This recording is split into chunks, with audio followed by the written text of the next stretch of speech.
இன்று அவருடைய சத்தம். எழுதியவர் சகோதரர் சகரியா பொன்னன் அவர்கள். நாள் டிசம்பர் 15.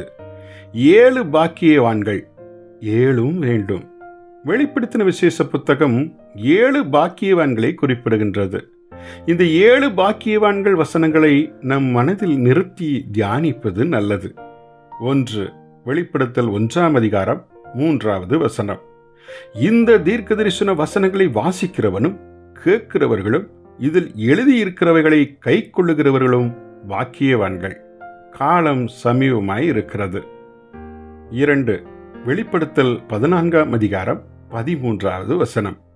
பின்பு பரலோகத்திலிருந்து ஒரு சத்தம் உண்டாக கேட்டேன்.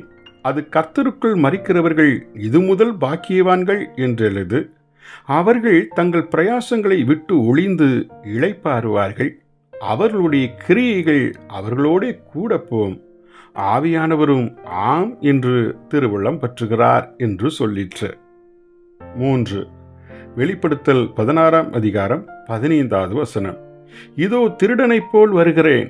தன் மானம் காணப்படத்தக்கதாக நிர்வாணமாய் நடவாதபடிக்கு விழித்து கொண்டு தன் வஸ்திரங்களை காத்து கொள்ளுகிறவன் பாக்கியவான். 4. வெளிப்படுத்தல் 19ஆம் அதிகாரம் 9வது வசனம். பின்னும் அவன் என்னை நோக்கி, ஆட்டுக்குட்டியானவரின் கல்யாண விருந்துக்கு அழைக்கப்பட்டவர்கள் பாக்கியவான்கள் என்று எழுது என்றான். மேலும் இவைகள் தேவனுடைய சத்தியமான வசனங்கள் என்று என்னுடனே சொன்னான். 5. வெளிப்படுத்தல் 20ஆம் அதிகாரம் 6வது வசனம். முதலாம் உயிர்த்தெழுதலுக்கு பங்குள்ளவன் பாக்கியவானும் பரிசுத்தவானுமாய் இருக்கிறான். இவர்கள் மேல் 2ஆம் மரணத்திற்கு அதிகாரம் இல்லை. இவர்கள் தேவனுக்கும் கிறிஸ்துவுக்கும் முன்பாக ஆசாரியராயிருந்து அவரோட கூட 1000 வருஷம் அரசாளுவார்கள். 6.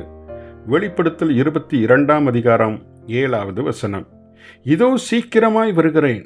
இந்த புஸ்தகத்திலுள்ள தீர்க்கதரிசன வசனங்களை கை கொள்ளுகிறவன் பாக்கியவான் என்றார். 7.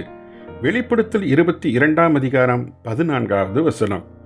ஜீவ விருட்சத்தின் மேல் அதிகாரம் உள்ளவர்கள் ஆவதற்கும் வாசல்கள் வழியாய் நகரத்திற்குள் பிரவேசிப்பதற்கும் தங்கள் அங்கிகளை வெளுத்து தோய்த்தவர்கள் பாக்கியவான்கள். ஜெபிப்போமா. எங்கள் அன்பின் தகப்பனே, கடைசி காலத்தில் ஜொலித்திடும் 7 பாக்கியவான்களின் பங்கு முழுவதும் எங்களுடையதாய் மாறிட அனுக்கிரகம் செய்தருளும். இயேசுவின் நாமத்தில் ஆமேன்.